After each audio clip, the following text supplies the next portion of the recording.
The highway stretched endlessly before me, a ribbon of black cutting through the desert. 15 hours. 15 hours of fighting sleep, gripping the wheel, whispering prayers into the empty dark, but none of it mattered. I was going to meet my first grandson. Jessica's voice still echoed in my mind from the phone call 3 days earlier, warm, sugary, almost musical. Mom Carol, please come, we want you here. I want you here. For 5 years, she'd never called me Mom Carol, not once. But her sudden sweetness felt like a gift, not a warning. So I packed my nicest clothes, bought gifts, booked a hotel near the hospital, and drove from Phoenix to Denver like a woman chasing the happiest moment of her life. By the time I pulled into the hospital garage at 2 a.m., my back ached, my eyes burned, and my heart felt like it might burst from joy. I was seconds from becoming a grandmother. I hurried through the maternity wing, practically floating toward room 314. The hallway smelled like antiseptic and anticipation. Somewhere behind those doors, my grandson was entering the world. Then I saw David. My son pacing, pale and wearing a look that didn't belong on a new father's face. When he turned and saw me, something inside him shuddered. Not joy, not relief, fear. And then he said the sentence that cracked my world open. "Mom, what are you doing here?" "What do you mean, what am I doing here?" I whispered, confused. "Jessica invited me. She said you both wanted me here." David swallowed hard. Pain flashed across his face, pain and guilt. "Mom, she changed her mind. She doesn't want any family in the hospital. She wants it to be just us." My heart thudded painfully in my chest. "But I drove 15 hours, David." I know. He ran a hand through his hair. "Jessica's really emotional right now, and the doctor said stress could mess with the delivery." It was a flimsy excuse, a thin paper wall he hoped I wouldn't push through, but I didn't fight, not there. Not in the hallway where my grandson was taking his first breaths. So I nodded, quiet, small, "Call me when he's here." David let out a breath like he'd been holding it all night. "Thank you, Mom." That gratitude hurt more than the rejection. I walked out of the hospital with the kind of numbness that comes from an emotional blow you didn't see coming. The wind was cold. The night felt strangely hollow. I told myself it was temporary, a misunderstanding, a moment they'd regret in the morning, but the universe wasn't done with me, not even close.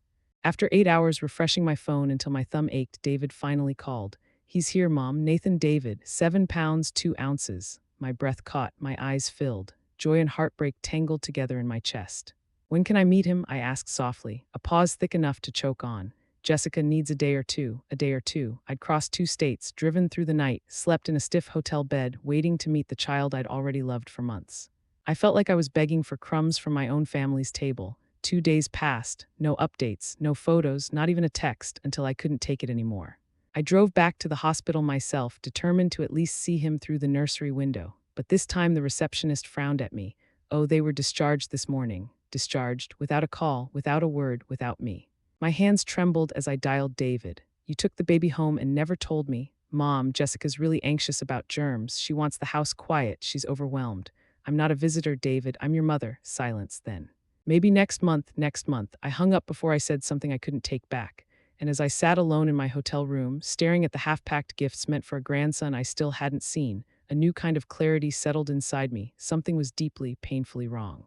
And soon, I was going to find out exactly how wrong. I had already packed my bags, not because I wanted to leave Denver, but because I finally understood something. I wasn't welcome. Not at the hospital, not at the house, not even in the story of my grandson's first days on Earth. I left without saying goodbye, not to David, not to Jessica, not to the baby I'd never been allowed to hold.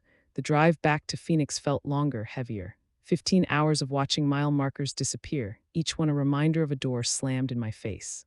I was halfway through unpacking when my phone rang. Denver General Hospital. For a heartbeat, panic kicked in. Something wrong with the baby. "With David," I answered immediately. "Mrs. Martinez. We're calling to confirm how you'd like to pay the $10,300 delivery bill for Jessica Martinez."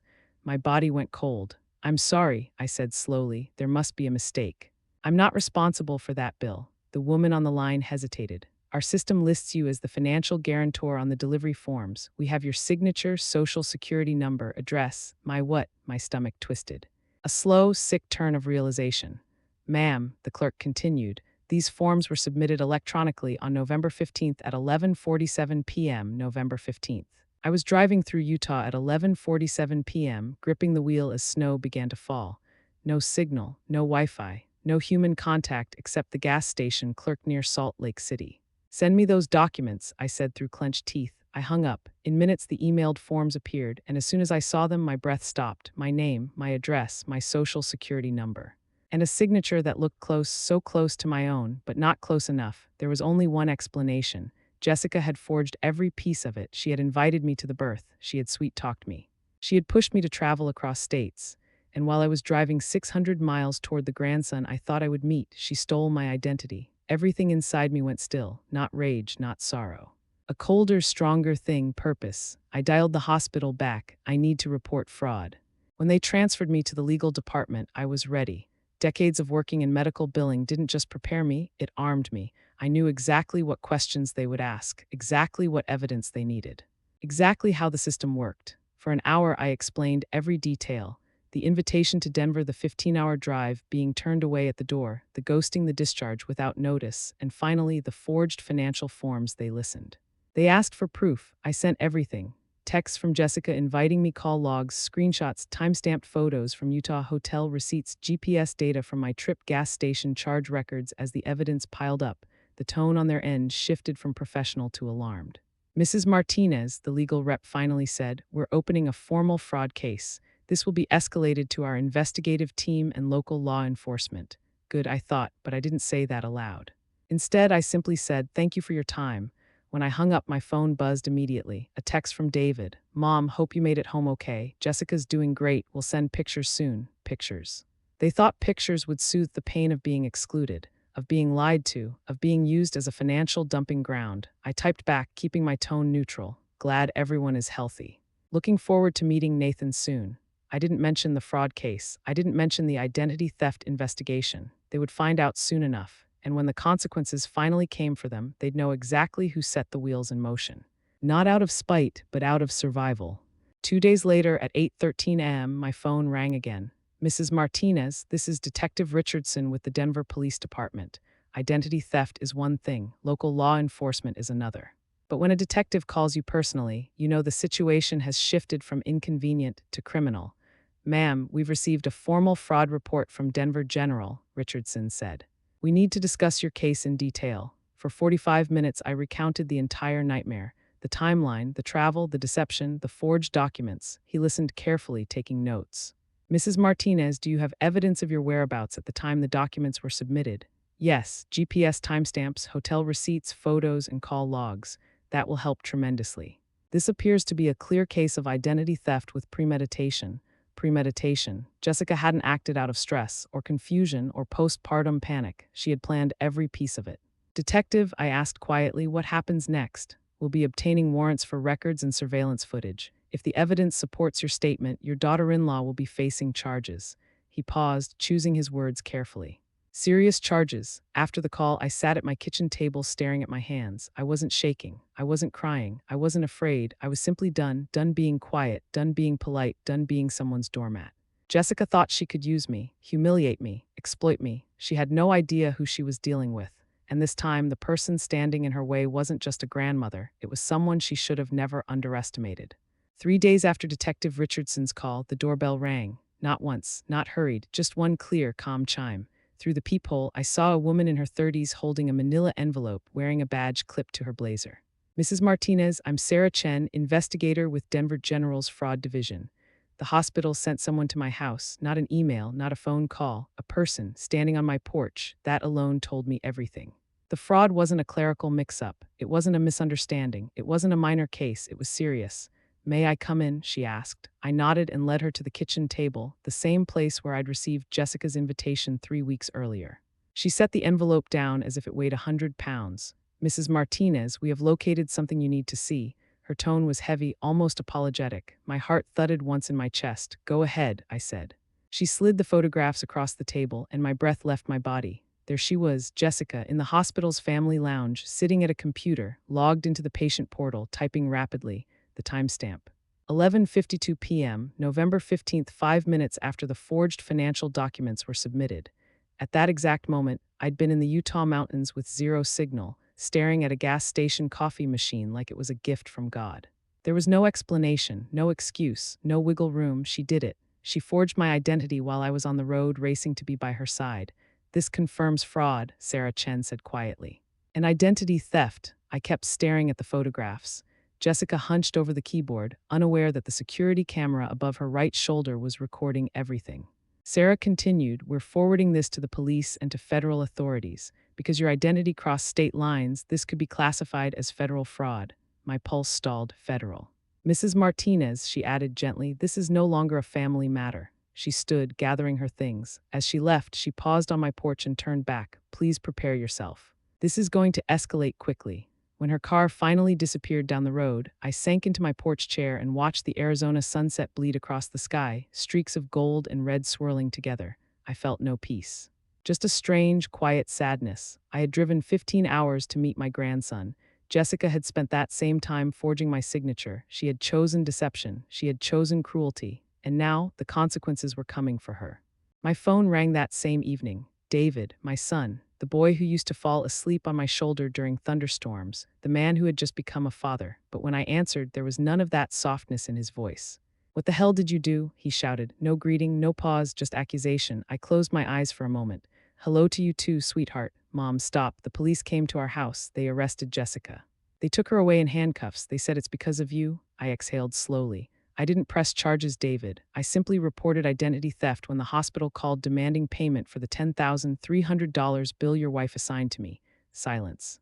Confusion, fear, maybe even dawning understanding.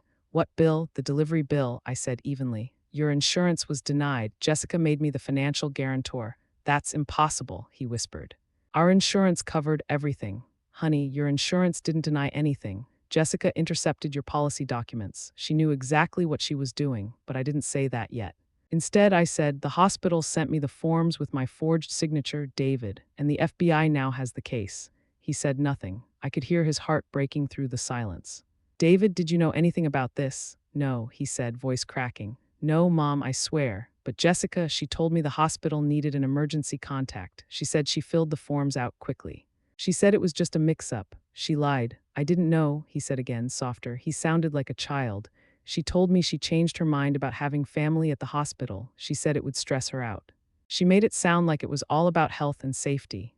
"David," I whispered, "she planned to exclude me before she even went into labor." Another moment of thick, heavy silence. Then a sound in the background, Jessica yelling something unintelligible before a door slammed. David lowered his voice. "She's saying you misunderstood everything, that she accidentally put your name where her mom's should have been." I sighed. "David, her mother lives in Seattle, not Denver, and the forms didn't ask for an emergency contact. They asked for a financial guarantor." He said nothing again because he knew I wouldn't lie about something like this. He knew how the medical system worked. He knew how careful I was with legal documents. Finally, he whispered, "Mom, what's going to happen to her? That depends on Jessica and the law." I let that hang in the air. David's breathing grew uneven. "You're really going to let them prosecute her?" "David," I said gently, "I didn't put her in handcuffs. She did." And then, because it had to be said, "Your wife committed a felony against me. Against a hospital, against multiple agencies. And right now, the justice system is simply doing its job." He didn't speak again, just breathed shakily into the phone, a man realizing his world had cracked open. "Mom, David, what do I do now?" And there it was, the helplessness, the fear, the grief. And for the first time since this nightmare began, I felt my heart ache not for myself, but for him. "We'll figure it out," I whispered. "One step at a time." 2 days after the arrest, everything shifted. The house that my son, David, shared with his wife, Jessica, was no longer filled with baby coos or soft lullabies. It was filled with arguments, raw, jagged, explosive arguments echoing through every room like thunder. I didn't hear them directly. I didn't have to. David's voice notes sent at 3 a.m. said everything. "Mom, she keeps screaming that you betrayed her. She won't let me near the baby unless I agree to take her side. I don't even know what's true anymore." He sounded exhausted.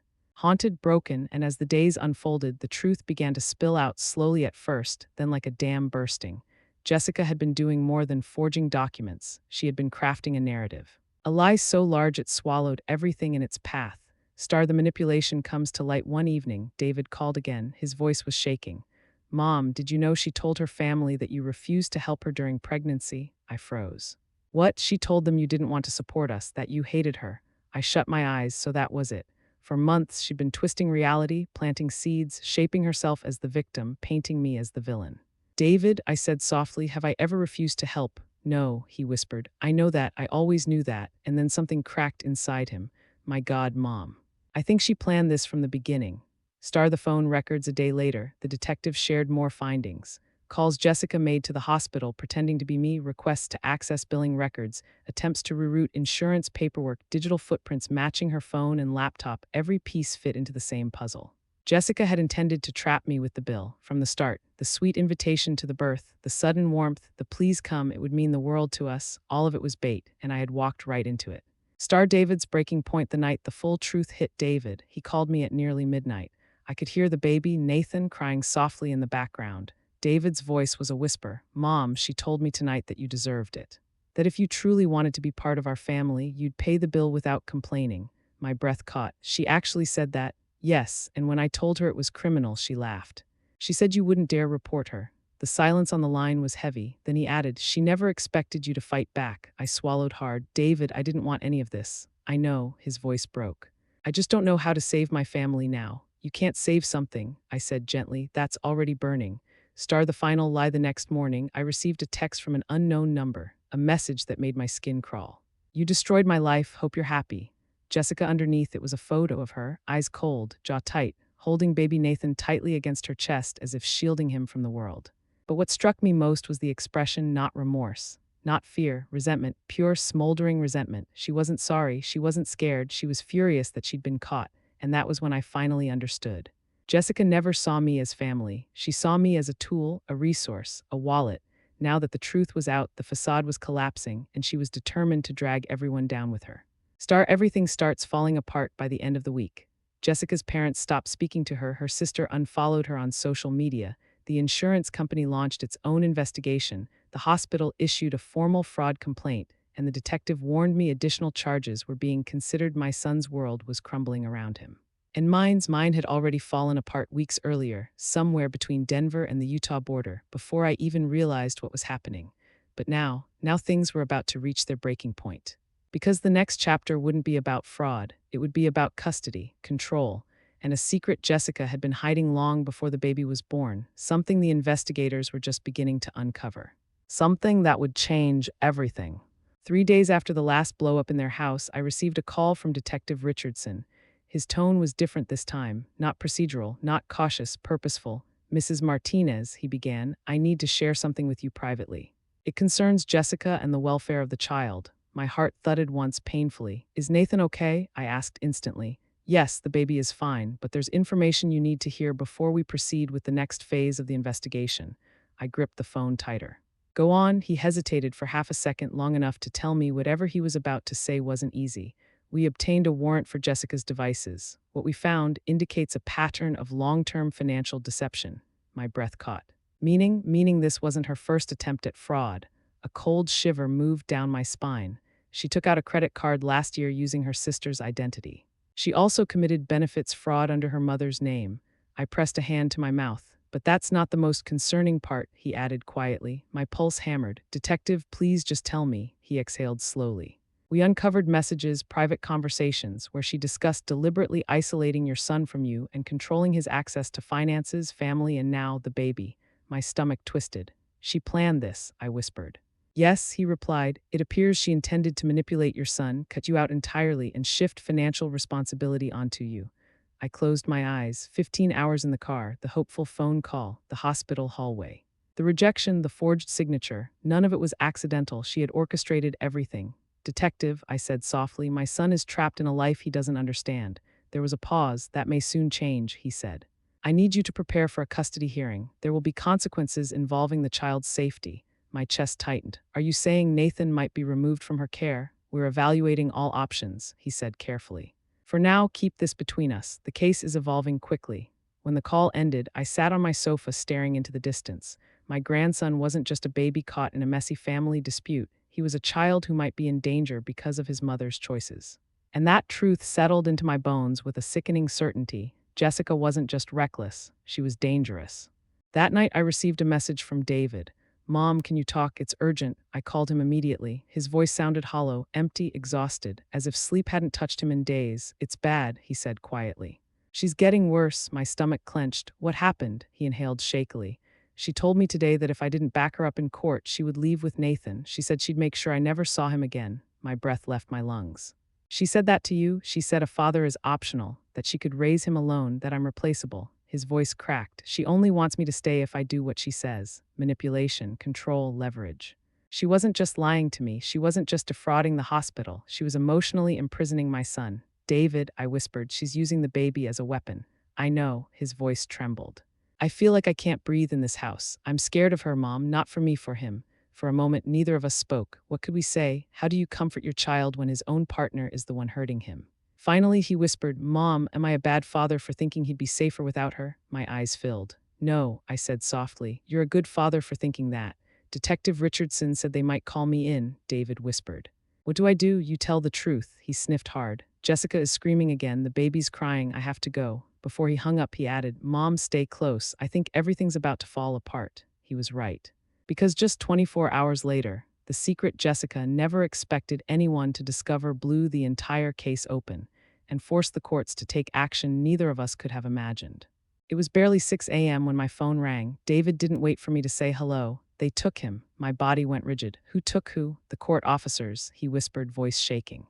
They came with an emergency order. My heart pounded as I stood up from the bed. What happened? It was triggered by something in the evidence, he said. I didn't even know they were coming today. Where is Nathan? I nearly choked on the words. With me, David said. He's with me, Mom. They placed him in my custody temporarily. Relief crashed through me so sharply it felt like pain. And Jessica? I asked carefully. She's been served. She can't be alone with him. I closed my eyes, breathing deeply. The fraud, the manipulation, the identity theft, the psychological threats, the discovered messages, it had all finally come full circle. Mom, he whispered, I'm scared. But I'm also relieved. Does that make me a bad person? I swallowed. No, it makes you human. What do I do now? You take care of your son, I said softly, and let the rest unfold. There was a pause. Then a voice, quiet, raw, filled with emotion. Mom, can you come? I need you. And in that moment, despite the pain, the betrayal, the chaos, I felt something steady inside me, something warm, something true. Yes, sweetheart, I whispered. I'm coming. It took me 10 hours to reach Denver. 10 hours of silence, snow, and a knot in my stomach that tightened with every passing mile. When I finally pulled up to the small house where David lived, the driveway was empty except for his car. The porch light was still on, though the sun had already risen, as if he had forgotten to switch it off in the chaos. He opened the door before I even knocked. He looked older, not physically, emotionally. Like someone who had aged years in a few terrible days. His eyes were red. His jaw was tight, but in his arms, wrapped in a soft blue blanket, was Nathan, the baby I had driven across states to meet. The baby I had been denied for weeks. The baby I loved before I ever saw him. When David placed him in my arms, the world stopped. Nathan blinked up at me with curious, sleepy eyes. Small, warm, perfect. And for a moment, I forgot about the pain. The betrayal, the forged signature, the courtroom, the fights, everything. He was real, my grandson, finally in my arms. David watched, a soft, broken smile touching his face. He opens his eyes more for you than he does for me, he whispered. But the moment didn't last. It couldn't, not in this house, because a car door slammed outside, sharp, purposeful. David stiffened. She's here. My heart tightened as Jessica stormed toward the house, hair wild, eyes blazing with something far beyond anger. She wasn't calm, she wasn't rational, she was furious. She shoved open the front door and froze when she saw me holding the baby. You don't touch him, she screamed. David stepped sharply between us. Stop, you're violating the order. I don't care about the order, she shrieked, her voice cracking like glass. That woman is not allowed near my son. Her son, not our son, not David's son, her son. That one word told me everything I needed to know about the monster she had become. Jessica took a step forward, shaking with fury. You think you can take him from me? She spat. You think you can make me the villain after everything I've done for this family? I met her gaze, calm, steady, unshaken. I didn't make you anything, Jessica, I said quietly. You did that yourself. She lunged as if to snatch the baby from my arms, but David grabbed her wrist, not harshly, just firmly, and held her back. Jessica, he said, voice trembling but strong, you need to stop. She yanked her arm away. David, move, give him to me. Now, no, he said, for the first time firmly, unequivocally. No. Her eyes widened not with fear but with disbelief. You're choosing her over me. I'm choosing our son, he said quietly. Her voice cracked, turning into a twisted laugh. You think she cares about him? She doesn't care about you. She doesn't care about him. She just wants control. You stupid. That's enough, I said softly, holding Nathan close. Jessica turned on me like a storm. You ruined my life. I protected mine, I replied. Her chest heaved, rage rising like a tide she couldn't stop. You think the court order will last. You think you're safe. This isn't over, but the moment the words left her mouth, she froze. Not because of me, not because of David, because Detective Richardson was suddenly standing in the doorway behind her. She hadn't heard him arrive. The room turned silent. Jessica, he said, voice low and firm, you just violated a protective order, threatened the child's custodial guardian, and attempted to physically take the baby. You need to come with me, her face drained of color. This isn't fair, she whispered. She turned him against me. Detective Richardson shook his head. No, your actions did that. When he escorted her out the door, she didn't look back. David sank onto the couch, burying his face in his hands. I sat beside him, Nathan asleep in my arms, his tiny breaths warm against my chest. Mom, he whispered, voice breaking, what happens now? I looked at my son. At the baby who didn't understand the storm he was born into. At the shattered pieces of a young family caught in the fallout of manipulation and lies. And I said the only honest thing I could. We rebuild, one truth at a time. The morning of the emergency custody hearing was cold enough that our breath fogged in the air as we walked up the stone steps. David carried a folder of documents the detective helped prepare. I carried Nathan, swaddled in a soft blue blanket, his tiny head resting against my collarbone. Inside the courthouse, everything felt still and heavy, like the air had been waiting for us. The courtroom was small, a single wooden bench. A judge with silver hair and eyes that missed nothing. A clerk who typed every word like she was chiseling it into stone. And then they brought Jessica in. She looked smaller than I remembered, not physically, emotionally. Like someone who had spent years constructing a tower of manipulation only to watch it crumble in a single week. When her eyes landed on the baby in my arms, something sharp flickered across her face. Not remorse, not sorrow. Possession, as if she thought Nathan still belonged exclusively to her. The judge began. Today's matter concerns emergency temporary custody of the minor child, allegations of fraud, identity theft, and violations of a protective order. Jessica's lawyer stood tall, adjusting her blazer like she was preparing for battle. Your Honor, she began smoothly, my client is a new mother, exhausted, overwhelmed, and recovering from childbirth. Her actions were not malicious, but the result of postpartum distress. David's jaw clenched, my heart squeezed. Postpartum distress, was that what they were calling multiple identity thefts and threats? The judge turned to Jessica. Do you wish to speak? She stepped forward, hands trembling in what I suspected was a practiced gesture. I'm not a criminal, she said softly. All I wanted was a peaceful birth experience. I didn't want chaos, I didn't want pressure, and I certainly didn't intend to harm anyone. Her voice cracked at all the right moments. But the courtroom wasn't moved. The judge raised a brow. And the forged signature on financial documents? Jessica swallowed. I just clicked the wrong field. A lie so thin it practically disintegrated in the air. The judge turned to David. You may speak. He stood slowly, gripping the folder so tightly his knuckles went white. Your Honor, he said quietly, I love my wife. I wanted to believe her, but she lied about the birth. She lied about my mother, and she lied about the documents. She tried to cut my mother out of our lives, then used our child as leverage. He hesitated, voice shaking. She told me she'd take the baby away forever unless I defended her in court. A murmur rippled through the room. Jessica's lawyer stiffened. The judge leaned back, eyes narrowing. And you, sir, the judge said, turning to me, you reported the identity theft. I nodded. Yes, Your Honor. After the hospital demanded I pay over $10,000 for a delivery I wasn't allowed to attend. The judge folded his hands. Then he spoke the words that shifted everything. Given the evidence, I find substantial concern regarding the mother's judgment, honesty, and emotional stability at this time. Jessica stiffened. The judge continued.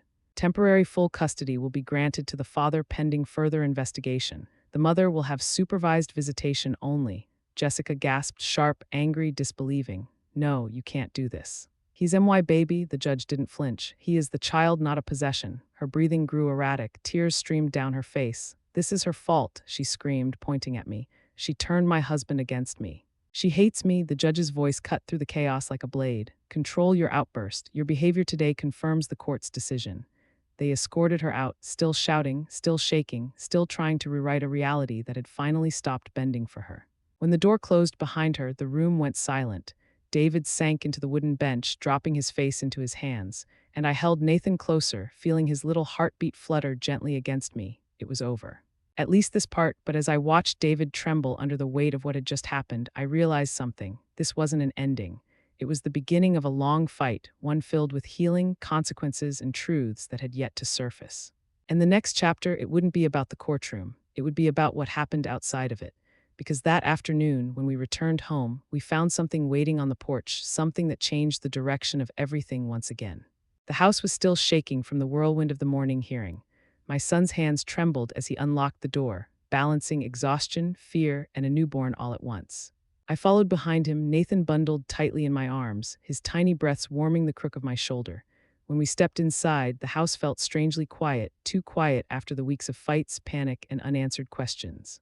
We set everything down. My son sank into the couch, head in his hands. I was about to offer him water when he froze, staring toward the front door.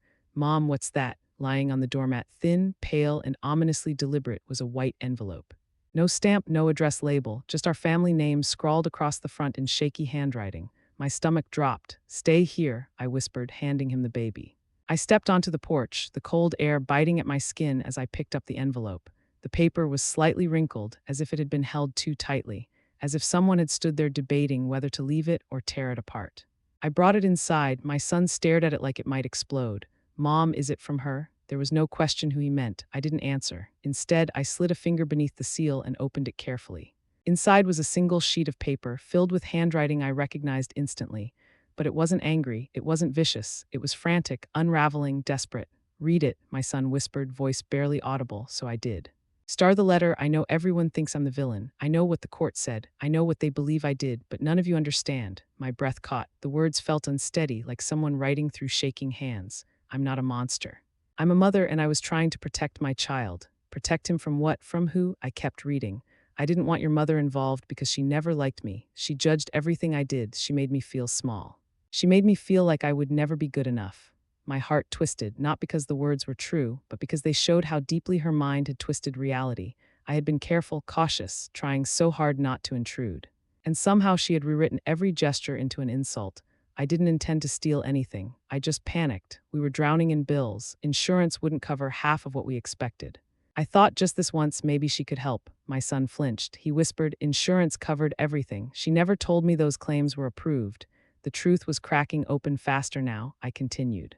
"I didn't want to lose my husband. I didn't want anyone to take my baby away. I know I messed up, but please believe me, I never wanted to hurt anyone."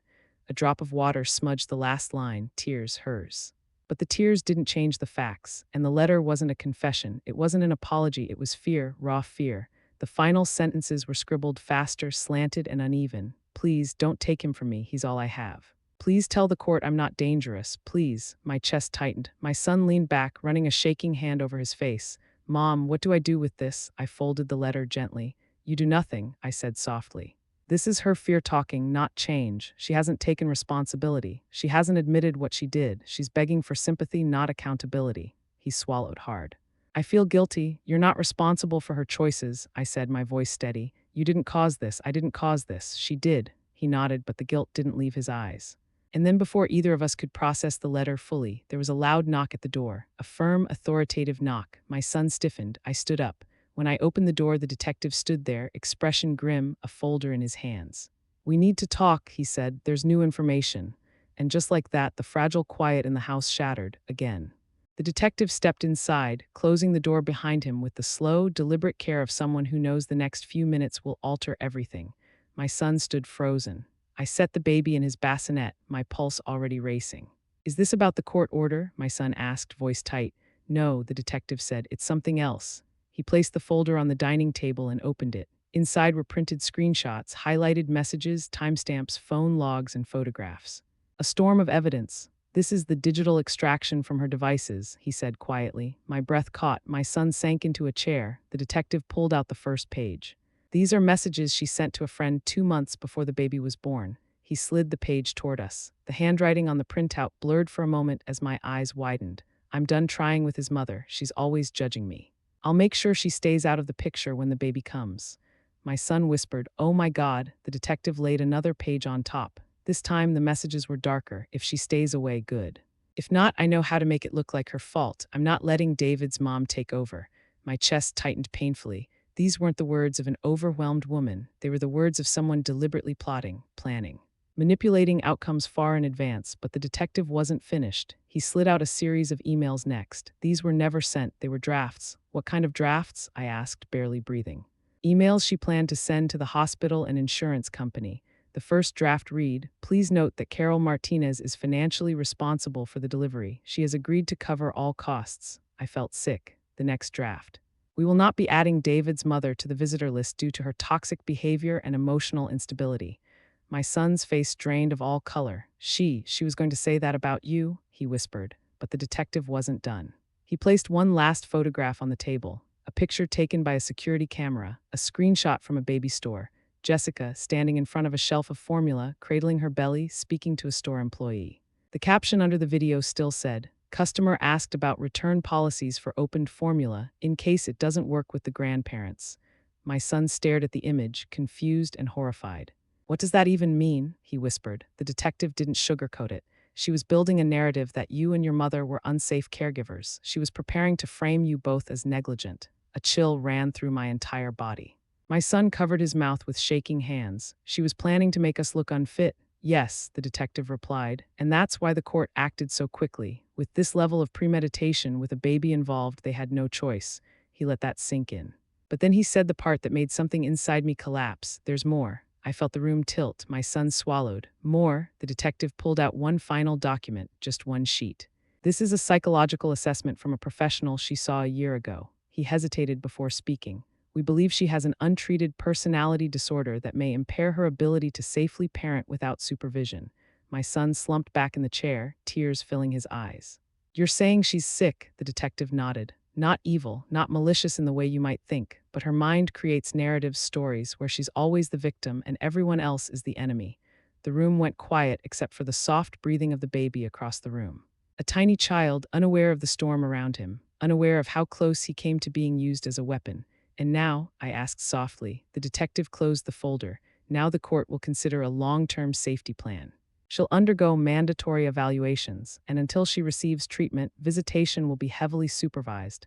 My son wiped his eyes. "She needs help," he whispered. "And I didn't see it. Because you loved her," I said gently, "and because you hoped the good parts of her would overshadow the truth." He nodded, tears slipping down his cheeks. "But love doesn't fix this," he said. "It can't." "No," I whispered, "but truth can." The detective stood, gathering the folder. "I'll be in touch," he said quietly, "and I'm sorry, no one deserves this." When the door closed behind him, the house became painfully still. My son leaned forward, elbows on his knees, head in his hands. "Mom, what do I do now?" he asked, voice breaking. I looked at him, my child, now a father himself, and I felt a gravity in my chest I'd never felt before. "You do what you've always done," I said softly. "You protect your son, and we face whatever comes next together." For a brief moment, just a sliver of time, the house felt calm. My son held Nathan in the living room, humming softly. I sat across from him, the baby's tiny clothes folded in neat stacks, trying to build some sense of normalcy in a world that had tilted off its axis. But calm never lasts long when someone unstable believes she has something to reclaim, especially when she believes she's been wronged, especially when she believes the world owes her, especially when she believes the truth is optional. It was nearly midnight when it happened. The knock, not loud, not frantic, worse, soft, controlled, calculated, a knock that meant I'm not gone, I'm not finished. My son stiffened immediately. "Mom, it's her," he whispered. The baby slept soundly in his arms, unaware of the tension crackling in the air.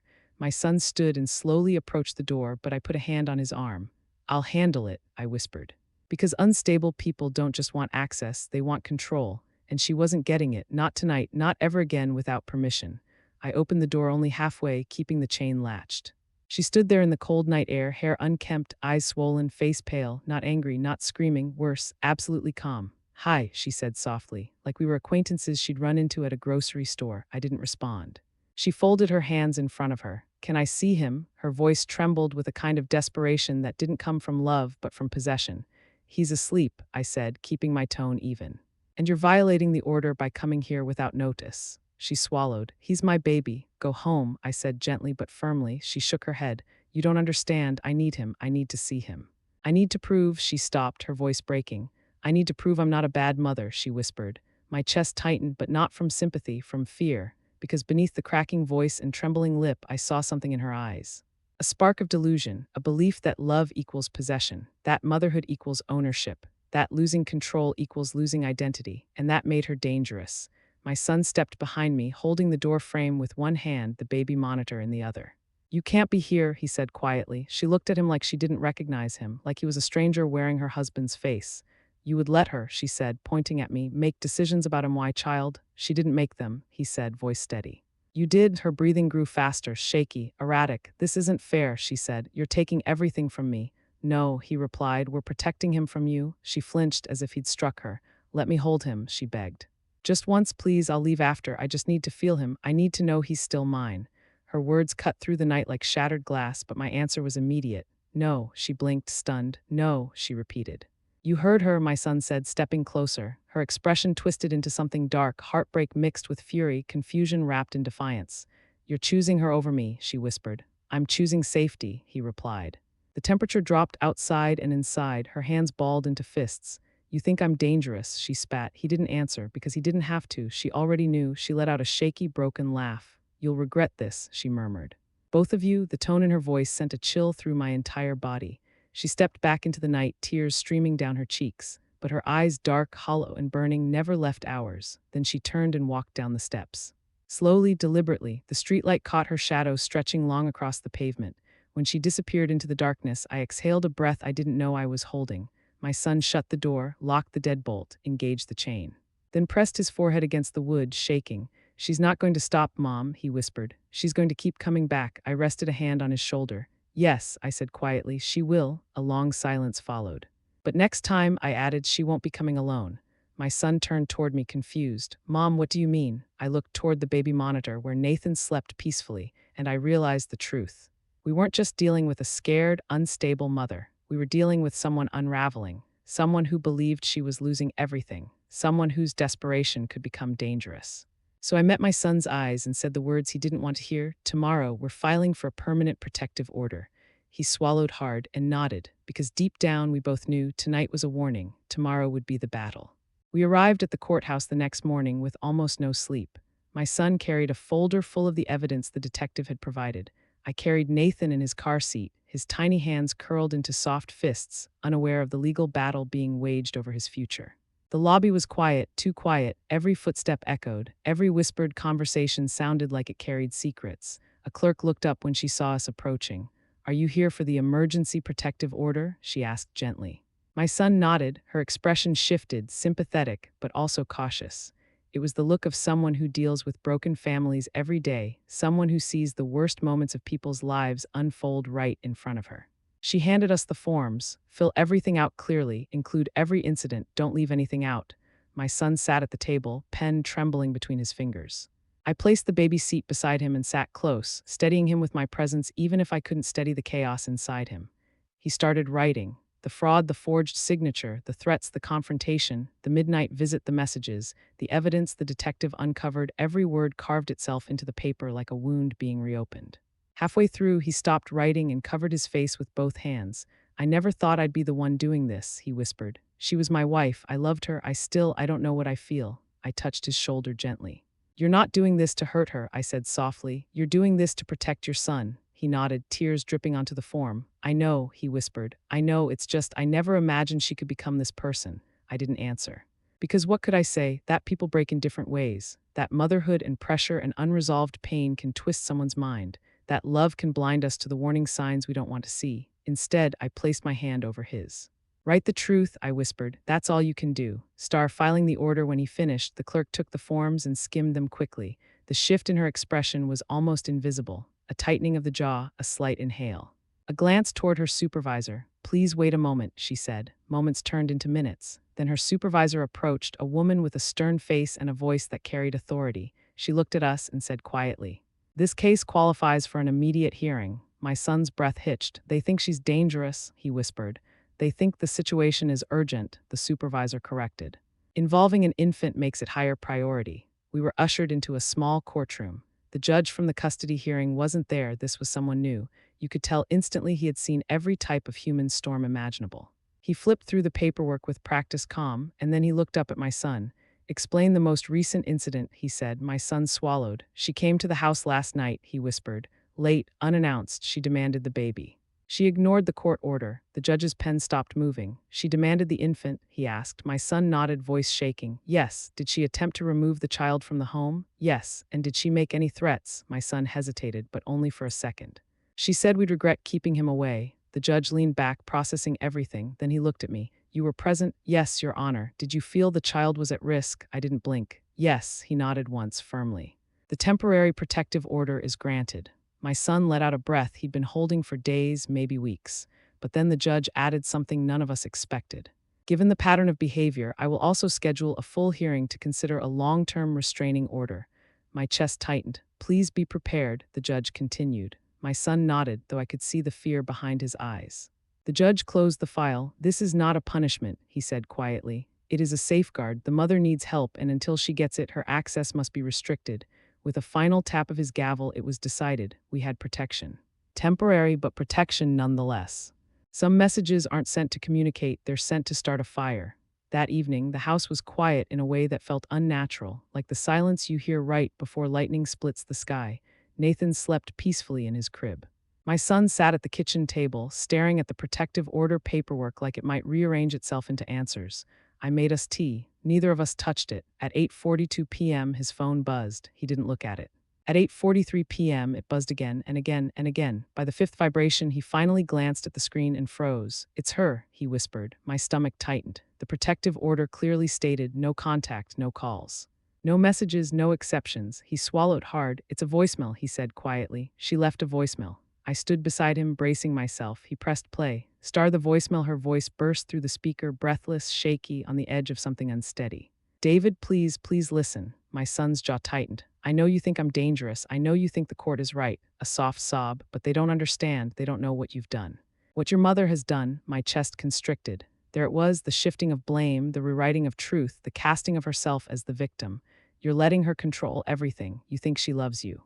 She only loves being right." A strange mix of anger and pleading twisted in her voice. "You're making a mistake, both of you." Then her tone shifted, low, calm, eerily collected, the kind of calm that isn't calm at all. "If you want a war, you'll get one." My son's face paled. The message continued. "But if you come home, if you bring him home, everything can go back to normal." A beat. "Please, David, he belongs with me. He's safest with me." The voicemail ended abruptly, like she'd cut herself off mid-breath. The room was silent. My son stared at the phone as if it might start burning in his hand. "She thinks this will make me come back," he whispered.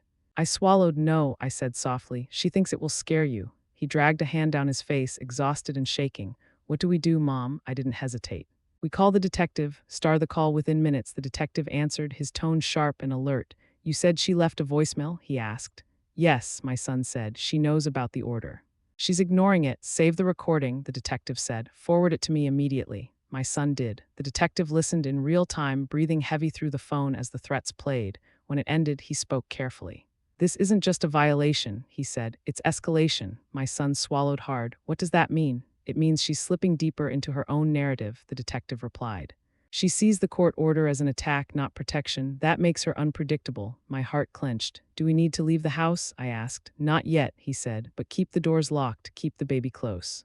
And call me immediately if she appears." He paused. "And David?" "Yeah," my son whispered. "You did the right thing." But my son didn't look convinced. He hung up and rested his elbows on the table, burying his face in his hands. "I hate this," he whispered. "I hate that the woman I loved is doing this. I hate that I'm scared of her." His voice cracked. "I hate that she's turning into someone I don't recognize." I sat beside him. "You're not scared of her," I said softly. "You're scared of what she's capable of." He didn't answer, but he didn't have to, because we both knew this wasn't the end. This was the warning shot, the moment before the storm breaks. And deep down, we both felt the same cold truth. She wasn't done, not even close, because 30 minutes later, while the voicemail still echoed in our minds, someone knocked on the door again. Slow, deliberate, unmistakable, my son stood. I stood with him. The knock came again. He whispered, "Mom, what if it's her?" I looked through the peephole, and my blood ran cold. "It's not her," I whispered, "but it's about her." Standing on the porch were two uniformed officers. And the expression on their faces told me something had happened, something big. When two officers show up at your door after midnight, it's never to deliver good news. The two officers stood beneath the porch light, shadows stretching across the concrete like warning signs. Snow drifted around them, the air sharp and breathless. My son opened the door slowly. "Is everything okay?" he asked, though his voice made it clear he already knew the answer. The taller officer spoke first. "Sir, we need to talk about your wife." My son stiffened. My chest tightened. The baby monitor glowed softly from the living room, the steady, gentle rise and fall of Nathan's breathing a stark contrast to the tension filling the doorway. The officer exhaled. "There was an incident." My stomach dropped. My son's voice cracked. "What kind of incident?" The officers exchanged a look, one of those silent conversations people have when they're about to deliver something heavy. "Your wife was brought in for a welfare check about an hour ago," the shorter officer said. "A neighbor reported seeing her outside, pacing, crying, and appearing unstable." My son looked like the ground beneath him had disappeared. Is she hurt? He whispered. No, the officer replied, but she was extremely distressed, disoriented, rambling. The taller one added gently, she kept asking for the baby. My heart clenched, cold and sharp, the officer continued. She refused to leave the neighborhood. We found her sitting on the curb near a convenience store, shaking. She said she was waiting for David to come to his senses. My son's hand moved to his forehead, trembling. Jesus, she was taken in for observation, the officer said. It's not an arrest, not yet, but the hospital recommended holding her for psychiatric evaluation. Silence wrapped around us like a suffocating blanket. My son swallowed hard. So she's safe? For now, the officer said, but it's clear she's not well. The protective order was the right move. My son nodded weakly. Can I see her? He asked. The officer's answer was careful. Not tonight. They sedated her. She was becoming agitated and couldn't calm down. My son turned away for a moment, hands on his hips as he tried and failed to compose himself. The shorter officer cleared his throat. There's something else. We both froze. She kept repeating one sentence over and over, he said softly. Like a mantra, she wouldn't stop saying it. What did she say? My son whispered. The officer hesitated, then spoke. They stole my baby, they stole my baby. My son covered his mouth. I felt something inside me break, not sympathy, not pity, but a deep ache for the twisted pain she was drowning in. The officers shifted slightly, their boots crunching on the thin layer of snow. We'll keep you updated, one of them said. For now, get some rest, you'll need it. They walked back to their patrol car, their radios crackling into the frozen night. The moment they drove away, my son sank onto the porch steps, burying his face in his hands. I sat beside him, wrapping an arm around his trembling shoulders. Mom, he whispered, voice raw, is it terrible that I feel relieved? No, I whispered. Relief isn't cruel, it's human. He shook his head. I loved her, I still care about her, but she's not the person I married, she's not who I thought she was. His voice broke into pieces. She could have hurt him, she could have hurt herself. And I didn't see it. I squeezed his arm gently. You see it now, and you're doing everything you can for your son, that's what matters. He nodded, tears slipping silently down his cheeks. We sat there for a long time, the snow falling around us, the cold seeping into our bones, the weight of the night pressing down from all angles. Finally, he whispered, what happens after this? I looked at the dark road, the fading tire tracks from the police cruiser, the soft glow of our living room through the window where our tiny miracle slept peacefully. And I said the only honest thing, this is the turning point, and turning points are always painful. He didn't respond. He didn't need to, because we both knew when someone's mind breaks, you don't just pick up the pieces and move on. You brace for whatever comes next, and we had no idea what the morning would bring. Some calls change your plans, others change your future.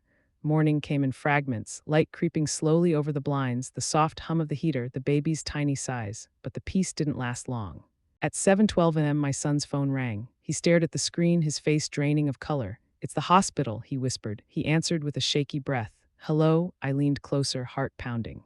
Is this David Martinez? A calm voice asked. Yes, my son replied. This is the psychiatric unit at St. Charles Medical. We're calling regarding your wife. He closed his eyes. Yes, how is she? There was a pause too long, too heavy. She's been placed on a 72-hour hold. My son gripped the edge of the counter, knuckles white. Oh God, she was extremely distressed upon arrival, the nurse continued. Her mental state was concerning. She expressed confusion, delusions, and extreme emotional volatility. Volatility, that word was a punch to the chest. My son swallowed hard. Is she okay? Is she hurt? She's physically unharmed, the nurse assured him. But emotionally, she's fragile and unpredictable. Fragile and unpredictable, two words you never want associated with someone responsible for a newborn, the nurse continued. She became extremely agitated during intake and had to be sedated again early this morning.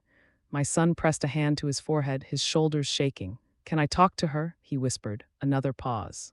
I'm sorry, she's not stable enough for communication right now, and due to the protective order, you won't be able to visit. His breath broke into a shaky exhale. I know, he whispered. I understand. The nurse's tone softened. Mr. Martinez, I'm not legally allowed to say much, but I can tell you this. Your wife needs help, professional help. This wasn't caused by one moment. It's been building for a long time. My chest tightened. When the call ended, my son stayed frozen in place as if reality had pinned him down. I moved closer and placed a hand on his back. Talk to me, I whispered. He exhaled shakily. Mom, she's not evil. She's sick. He ran a trembling hand through his hair. She fell apart and I didn't see it. She was drowning and I didn't see it. My heart twisted. You saw what she let you see, I said gently. People hide their cracks until the whole wall collapses. He wiped his eyes. I don't want her to suffer. I know, but I can't let her near him until she gets better. I know, I repeated. He looked at Nathan, sleeping peacefully in his small bassinet. Mom, how do I raise him alone? How do I do this? I took his hand. You're not alone, I said firmly. You have me. He nodded, tears slipping down his face. But before we could breathe, before the weight of the news could settle, his phone buzzed again. A text, not from the hospital, from an unknown number. My son stared at the screen, eyebrows tightening. What is it? I asked. He opened it. His eyes widened, his breath hitched. He handed me the phone with a shaking hand. It was a message, just one sentence. You think this is over, but it's only the beginning. My blood went cold. That's not from her, my son whispered. I looked again. No, it wasn't her writing style. It wasn't her phrasing. It wasn't her number. Someone else had sent it. Someone who knew what was happening. Someone who was involved. Someone who had been watching. My pulse hammered. Who would send this? I asked. My son shook his head slowly. I don't know, he whispered, but it means someone else is in this with her. The weight of that truth settled in the room like a dark cloud. We weren't dealing with just a broken mother. We weren't dealing with just a collapsing marriage. We were dealing with something wider, darker, more complicated. And suddenly, the battle we thought we understood, it had new players and new dangers. Some doors should never be opened, especially when the wrong person is on the other side. My son held Nathan tightly, his entire body trembling. I kept my hand on his shoulder as the knocking intensified. David opened the door. We need to talk, the voice was smooth, too calm, the kind of calm that hides obsession underneath. My son whispered, he shouldn't even know where we live. We moved silently away from the door, the knocking stopped. For a single moment the house went dead quiet, then a shadow shifted under the doorframe. He wasn't knocking anymore, he was listening. My son's breath caught. Mom, he's right outside. I grabbed my phone and dialed the detective. He's here, I whispered, he's at our door. The detective's voice sharpened instantly. Do not engage. Officers are 2 minutes out. Stay away from the windows. My son held Nathan tighter as the man's shadow lingered, unmoving, as if he were waiting for the right second to strike or speak. Then suddenly he whispered through the door, she needs her baby. You can't keep him from her. My son's eyes filled with fear and fury. Leave us alone, he shouted. A slow breath came from the other side. It doesn't work like that. She trusted me. I won't let you ruin her life again. His words weren't loud. They were worse, convinced, certain, delusional, and then flashing blue lights filled the windows. Police cars screeched to a stop outside. The shadow vanished in an instant. By the time officers reached the porch, he was gone, leaving only footprints in the thin snow leading back toward the dark street. The detective called us again. Get ready. We're moving you out tonight. My son looked at me, pale and shaken but determined. This isn't just about her anymore, he whispered. And he was right. Someone else had stepped into the story, someone unpredictable. Someone who believed he was the hero, and heroes in their own minds are the most dangerous of all. Sometimes the scariest threats come from people you didn't even know were watching. The message burned on the screen like a brand. You think this is over, but it's only the beginning. My son stared at it, breathing shallowly as if the words were tightening around his lungs. My own heartbeat thundered in my ears. Who would send this? I whispered. He shook his head, dazed. I don't know. She never gave anyone else my number. She wasn't close to many people. He rubbed his forehead, trying to steady himself. I don't recognize the number. It's not from her. It's from someone else. A second thought struck me, cold and sharp. What if she gave someone your number recently? What if she's been talking to someone during all those nights she left the house? He turned slowly toward me. That's what I'm afraid of. Start checking the windows. The house suddenly felt too quiet, too still. Every corner a place where unseen eyes could hide. I walked to the nearest window and pulled the curtain aside just enough to peek through. The street was empty, silent. A thin layer of snow covered everything like a shroud, but emptiness didn't make me feel safer. My son locked the front door, then the back door, then checked the garage. When he returned, he whispered, "They're locked. Everything is locked." I nodded, but neither of us felt reassured, because locks stop intruders, not stalkers, not watchers, not people who believe they're fighting for someone else's story. Star calling the detective. My son grabbed his phone. "I'm calling the detective," he said, voice tight. He dialed. It rang twice, then Detective Miller. "It's David," my son said. His voice shook despite his effort to hold it together. "I just got a message, not from her, from someone else." "Read it to me." My son did. A long silence followed. "That number," the detective said. "Forward it to me immediately." My son sent it. The detective exhaled sharply. "This is concerning." "No kidding," my son whispered. "Listen carefully," the detective continued. "When someone close to a case sends a message like that, it usually means one thing." My son braced himself. They're emotionally invested. They believe they're protecting her. A chill went through me. "Protecting her from who?" my son whispered. There was another pause, short but heavy. "From you." My son flinched as if struck. "This means someone has been hearing her side of the story," the detective explained.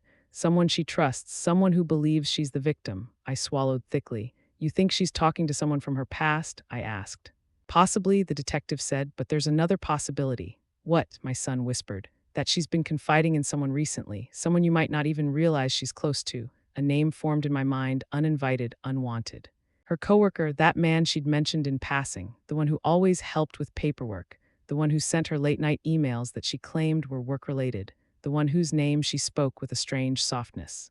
I didn't say it out loud, but I knew my son was thinking the same thing. The detective continued, "Don't respond to the message. Don't block the number. We need to see if they contact you again." My son nodded. "Is Nathan safe?" he asked, voice breaking. "Yes," the detective said firmly. "You have a protective order. You took the right steps. Keep the baby close. Keep your mother with you.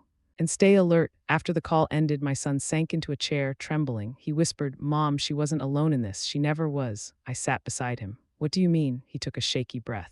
"All those days she came home later than usual. All those times she took calls in the other room. All those friends she said she didn't really talk to." He swallowed hard. What if she wasn't suffering alone? What if someone was helping her break? What if someone was feeding her fears about us? The thought sent a shiver straight through me, because heartbreak is one thing. Manipulation, obsession, infatuation turned poisonous. Those were something else entirely. Before I could respond, his phone buzzed again. Not a message, a notification. He had received a friend request on social media. From a profile he didn't recognize, no profile picture, no name, just a blank account. He frowned. Then his eyes widened because below the friend request was a public comment on his latest photo. A photo of him holding Nathan in the hospital. The comment read, "Cute baby. Shame things won't stay peaceful for long."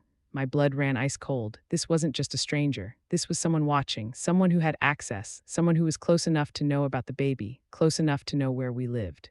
Close enough to threaten us. My son's voice cracked. "Mom, someone is after us." I placed a steadying hand on his back. "No," I said slowly, even though my own heart trembled. "They're not after us." He looked up, confused. "They're after him, Nathan, the baby sleeping innocently in the next room. The one thing she loved so much she'd fallen apart. The one thing someone else might be trying to take. The one thing we would protect with our lives. The scariest enemy is the one who hides in plain sight." My son stared at the social media comment as if it were a venomous snake. His fingers trembled while scrolling through the profile, what little of it existed. No posts. No friends, no background, just a shadow watching us. I took the phone gently from his hand and read the words again. "Cute baby, shame things won't stay peaceful for long." My heart hammered against my ribs. This wasn't random. This wasn't a troll, this was targeted. My son whispered, "Mom, who would do this? Who even knows about our family stuff?" I shut my eyes and inhaled slowly. "We need to think carefully. Who did she talk to? Who did she trust?" He rubbed his hands together, pacing in small circles like an animal trapped in a cage of fear. "She didn't have many friends. She didn't get along with her sisters. She stopped talking to her cousins. She never mentioned anyone except." He stopped, completely froze. I looked at him. "Except who?" His voice came out barely above a whisper. "A coworker." My stomach clenched. "The one she said helped her with paperwork?" I asked. He nodded slowly. "The one who emailed her late at night. The one who bought her that coffee mug on her birthday." He swallowed hard. "Yes, him." Star connecting the dots, I remembered little details. Those tiny, insignificant things you dismiss until suddenly they aren't insignificant anymore. The way she smiled at her phone when his name flashed. The way she said, "He's just friendly," but her tone was too soft. The way she brushed off questions with laughter that felt forced. My son whispered, "Do you think he's the one messaging me?" "I think someone is," I replied quietly, "and he fits the picture." My son sat down, burying his face in his hands. "Mom, what if he's been feeding her fears? What if he's the one who told her we'd take the baby? What if he convinced her I was the enemy?" His voice cracked. "What if he's the reason she had that breakdown?" The possibility hung in the air like smoke. He wasn't just a coworker. He was an influence, a presence, a quiet voice whispering poison at the worst possible time. And now maybe he wanted something, or someone. My son whispered, "She said at the hospital she was waiting for me to come to my senses." That sounds like someone put that idea in her head. I nodded. "People in pain cling to the voices that comfort them," I said gently, "even if those voices twist the truth." He looked at me with wide, frightened eyes. "Mom, does this mean he could try to take Nathan?" I took his hands, squeezing them tightly. "No one will take him, not while we're here." But even as I said it, a chill ran through me, because threats like this don't happen in isolation. They come from obsession, attachment, fantasy. Someone out there believed they had a role in our story, someone who was willing to cross lines. Star the second message as if on cue, his phone buzzed again. Another message from the unknown number. This time, "She trusted me when you didn't." "You broke her, not me." My son's breath caught. I felt a coldness settle in my bones, a kind of cold no winter could match. He typed nothing, didn't respond, didn't block, just stared. A third message came a moment later. "Take care of the baby while you can." That was it. The moment the fear turned into terror. He stumbled backward, nearly tripping over the chair. Mom, he's threatening him. He's threatening my son. What do we do?" I didn't hesitate. "We call the detective again," I said. "Now," he dialed. The detective answered almost instantly. "What happened?" My son read the messages aloud. There was no silence this time, no reflection. The detective's voice sharpened immediately. "Pack a bag," he said. "You're leaving the house." "What?" my son gasped. "I'm not risking your safety. Someone is fixated on your family, someone unstable, someone who thinks they're entitled to the child." My pulse pounded. The detective continued, "I'm sending officers to your location right now. Don't open the door to anyone until they arrive. This is no longer just a harassment case. This is a threat." My son's hands shook violently as he nodded. "Do we need to go into hiding?" he whispered. "For tonight, yes," the detective said. "We'll place you in temporary protective housing until we identify the suspect." A heavy silence fell. This wasn't paranoia. This wasn't overthinking. This was danger, real tangible danger. My son whispered, "Detective, do you think it's her coworker?" The detective inhaled. "We can't confirm yet, but we will, and if it is him," his voice dropped lower, darker. "Then he's about to learn what happens when you threaten a child." The knock just as my son ended the call. A loud knock shook the front door. We both froze. A second knock, harder, more urgent. My heart stopped.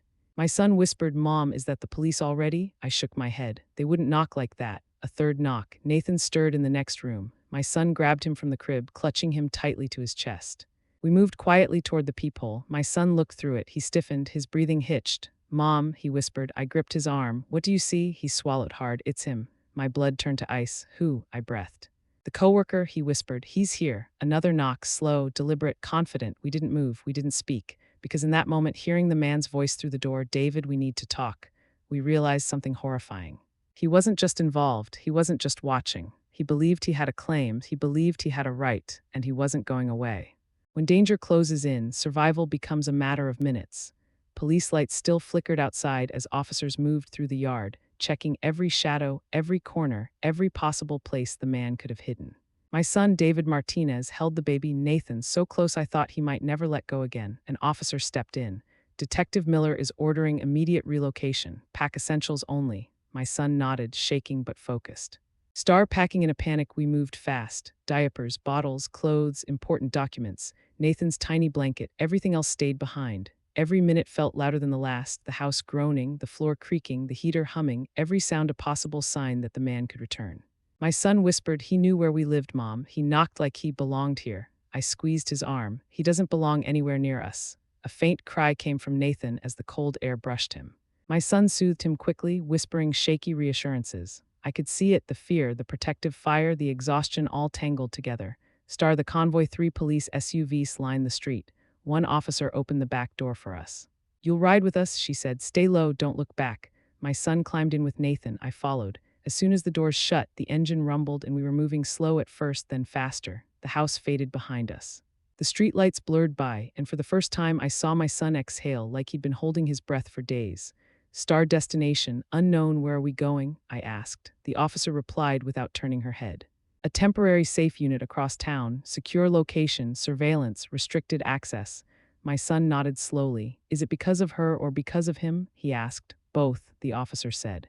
"Your wife is still under psychiatric hold, but the man who came to your door, he's the unknown factor, and unknown is dangerous." My son looked down at Nathan. "Why does he care so much?" he whispered. "He barely knew her," the officer hesitated. "Obsession doesn't need history, it needs opportunity."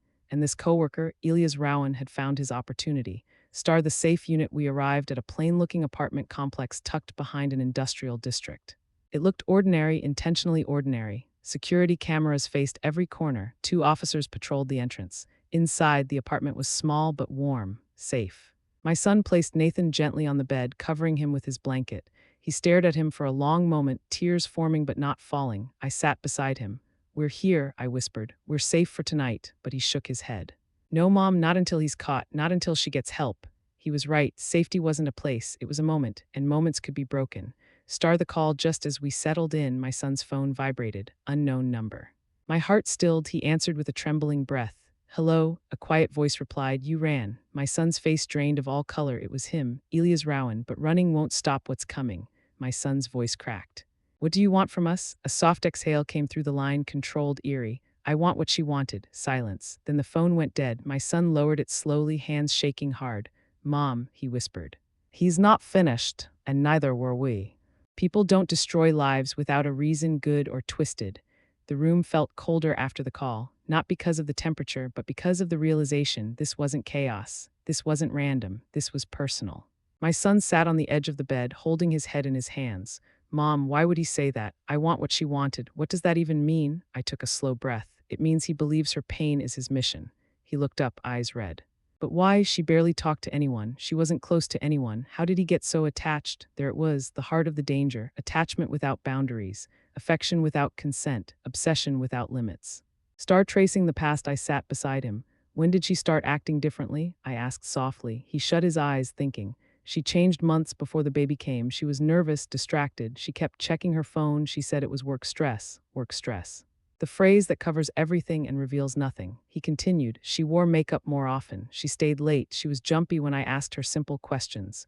My chest tightened. Did she ever mention another friend, someone new? I asked. A few times, he whispered. She said she'd met someone who understood her better than I did. I thought she meant a therapist. No therapist, no help, no safety net. Just another voice in her ear, a voice that filled the cracks, fed her fears, and turned her pain into a story where we were the villains. Star, a dangerous influence. My son stared at the wall. He made her believe we were the enemy. He made her think we were trying to take Nathan. I nodded. Someone struggling mentally becomes vulnerable to whoever offers comfort, even if that comfort is poison. His jaw clenched. Mom, what if he thinks Nathan is part of their story? What if he wants to rescue him? A cold wave washed over me, because that was exactly what I feared. My son looked at the sleeping baby, tiny, innocent, unaware of the darkness swirling around him. He said running won't stop what's coming. My son's voice cracked. That's a promise, Mom, not a threat. I placed a hand on his shoulder. We'll figure out his motive, I said firmly. And the police will find him. But even I didn't fully believe that, because obsession like his isn't logical. It isn't predictable. It isn't controllable. It's a wildfire burning where it doesn't belong. Star, a new name appears just as we started to settle again. The officer guarding the door knocked lightly. We found something, she said. She held out a printed photo, an office event, casual and cheerful, but one detail stood out. In the background, behind everyone else, stood a woman, watching my son's wife with an intensity that didn't match the occasion. We discovered she had frequent contact with your wife too, the officer said. This woman's name is, she checked the file, Maria Keller, another name, another connection, another piece of a puzzle we didn't know existed. My son stared at the photo, stunned. That's her office neighbor. She always said Maria was quiet. Kept to herself, the officer nodded. She was also following your wife on every social platform and commenting on her posts about the baby. My heart dropped. This wasn't one person. This was a network. People who felt connected to her, people who felt entitled to her story, people who saw the baby as theirs to protect. My son looked at the officer. Are you telling me more than one person could be involved? The officer hesitated. That's what it's beginning to look like. Star, the motive becomes clear. My son sat down, overwhelmed. They're trying to take Nathan, he whispered. Not for her, for themselves. And that realization hit harder than any threat. It wasn't just obsession. It wasn't just emotional delusion. It was something far more dangerous, a shared fantasy, a shared target, a shared motive. And at the center of it all was a baby who deserved nothing but peace. My son held Nathan close again, whispering into his tiny ear, I'll protect you. From all of them, and I believed him, because now it wasn't just survival, it was war. When danger multiplies, every shadow becomes a suspect. The small, safe unit felt even smaller after the photo of Maria was handed to us. Two people, two separate connections, both watching, both involved, both obsessed enough to interfere. My son ran a shaky hand through his hair. So there are two of them, he whispered. The officer nodded. We believe so. Both showed unusual interest in your wife, and both became unusually invested after the baby arrived. My son looked sick. So this wasn't just her mental breakdown, he said. People were pushing her, feeding her paranoia, making her think we were taking her child. The officer didn't deny it. Sometimes silence is the loudest confirmation. Star patterns of obsession. I sat on the edge of the bed, trying to steady my own breathing. When people in fragile emotional states get attention, I said softly, they cling to it. And the ones giving it don't always have good intentions. My son nodded. She must have felt cornered, and they offered her a way out, a story that made her the victim and us the villains. He shook his head, overwhelmed. Mom, she didn't stand a chance. I touched his arm gently. Neither did we, because we weren't fighting one broken mind. We were fighting a web, a tangle of unhealthy attachments, twisted loyalties, and people who saw our pain as their opportunity. Star, a third clue emerges. The officer's radio crackled. She stepped aside, listened, and then turned back to us with a grave expression. We found something else. My son straightened, bracing himself. What now? A private group chat tied to your wife's social media. 3 members, 2 are the people we've identified, the third is unknown. My breath caught. Unknown how? I asked. They used a fake name, no photo, no information. They joined the chat a week before the baby was born. My son frowned. What were they talking about? The officer hesitated. Mostly about her emotional state, arguments with you, fears about the baby, and ways to support her if things got worse. My skin prickled. That sounds coordinated, I muttered. The officer nodded grimly. It was. She glanced at Nathan sleeping peacefully. Your wife didn't just fall apart. She was pulled apart. My son closed his eyes, a tear slipping down his cheek. Star, a message from the third member just then. My son's phone chimed. A new message, same unknown number as before. He opened it with trembling hands. This one was short, terrifyingly short. The 3 of us won't let you hide forever. My heart thudded so hard I felt it in my throat. My son whispered, there are three people. And they're all after him. He looked at his sleeping baby, so small, so trusting, so unaware. His voice cracked into a whisper. Mom, they're forming a family around her. A family that doesn't include me. He sank onto the couch, burying his face in his hands. They want to replace us. They want to take him, and they think they're saving him. The officer stepped forward. Pack again, she said.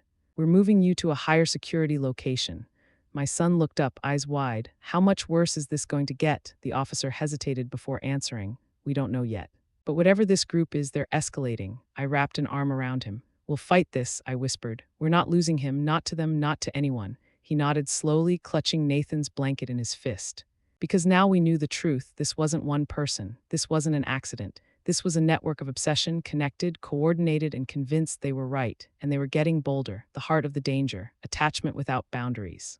Affection without consent, obsession without limits. Star tracing the past, I sat beside him. When did she start acting differently? I asked softly. He shut his eyes, thinking. She changed months before the baby came. She was nervous, distracted. She kept checking her phone. She said it was work stress. Work stress, the phrase that covers everything and reveals nothing. He continued. She wore makeup more often. She stayed late. She was jumpy when I asked her simple questions. My chest tightened. Did she ever mention another friend, someone new? I asked. A few times, he whispered. She said she'd met someone who understood her better than I did. I thought she meant a therapist. No therapist, no help, no safety net. Just another voice in her ear, a voice that filled the cracks, fed her fears, and turned her pain into a story where we were the villains. Star, a dangerous influence. My son stared at the wall. He made her believe we were the enemy. He made her think we were trying to take Nathan. I nodded. Someone struggling mentally becomes vulnerable to whoever offers comfort, even if that comfort is poison. His jaw clenched. Mom, what if he thinks Nathan is part of their story? What if he wants to rescue him? A cold wave washed over me, because that was exactly what I feared. My son looked at the sleeping baby, tiny, innocent, unaware of the darkness swirling around him. He said running won't stop what's coming. My son's voice cracked. That's a promise, Mom, not a threat. I placed a hand on his shoulder. We'll figure out his motive, I said firmly. And the police will find him. But even I didn't fully believe that, because obsession like his isn't logical. It isn't predictable. It isn't controllable. It's a wildfire burning where it doesn't belong. Star, a new name appears just as we started to settle again. The officer guarding the door knocked lightly. We found something, she said. She held out a printed photo, an office event, casual and cheerful, but one detail stood out. In the background, behind everyone else, stood a woman, watching my son's wife with an intensity that didn't match the occasion. We discovered she had frequent contact with your wife too, the officer said. This woman's name is, she checked the file, Maria Keller, another name, another connection, another piece of a puzzle we didn't know existed. My son stared at the photo, stunned. That's her office neighbor. She always said Maria was quiet. Kept to herself, the officer nodded. She was also following your wife on every social platform and commenting on her posts about the baby. My heart dropped. This wasn't one person. This was a network. People who felt connected to her, people who felt entitled to her story, people who saw the baby as theirs to protect. My son looked at the officer. Are you telling me more than one person could be involved? The officer hesitated. That's what it's beginning to look like. Star, the motive becomes clear. My son sat down, overwhelmed. They're trying to take Nathan, he whispered. Not for her, for themselves. And that realization hit harder than any threat. It wasn't just obsession. It wasn't just emotional delusion. It was something far more dangerous, a shared fantasy, a shared target, a shared motive. And at the center of it all was a baby who deserved nothing but peace. My son held Nathan close again, whispering into his tiny ear, I'll protect you. From all of them, and I believed him, because now it wasn't just survival, it was war. Every group has a leader, and the quietest one is usually the most dangerous. We packed again, fast, frantic, silent. Officers hurried us down the hallway toward the exit of the safe unit. My son carried Nathan against his chest, his fear fueling a fierce kind of determination. But as we stepped outside, the detective himself was waiting. "Get in," he said sharply. "No delays." They're escalating faster than we predicted. We climbed into the SUV, doors locked, engines roared, the convoy pulled away. The revelation halfway down the dark stretch of road, Detective Miller turned toward us. We dug deeper into the group chat, he said. "There's a pattern," my son frowned. "What pattern?" "The messages from the unknown third member, they're different, more organized, more controlling, more deliberate." A cold shiver ran up my spine. The detective continued. "The first two, Maria and the coworker, expressed emotional attachment, but the third member, they were guiding the conversation, steering it." My son stiffened. "You're saying the unknown one was the leader?" "Yes," he said. "And the other two followed." My son swallowed hard. "Do you know who they are?" The detective exhaled. "We found a username tied to another account, but this person is careful, very careful. Whoever they are, they've been watching your wife for months, studying her, anticipating her breakdown." I felt sick. "That's not obsession," I whispered. "That's grooming." The detective nodded grimly. "Exactly." The first crack in the case, he handed my son a printed sheet, grainy, but clearly a screenshot from the group chat. The unknown member had typed, "She'll break soon."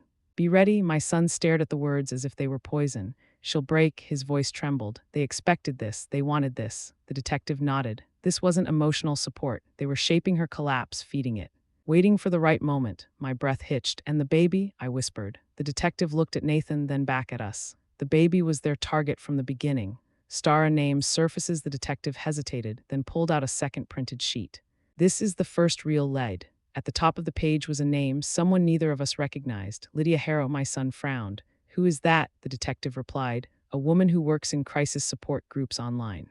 Someone who inserts herself into vulnerable people's lives. Someone who has a history of manipulating emotionally unstable individuals." My pulse spiked. My son whispered, horrified, "She found my wife." "Yes," the detective said. "And she didn't do it by accident." The pattern becomes clear. The detective laid it out plainly.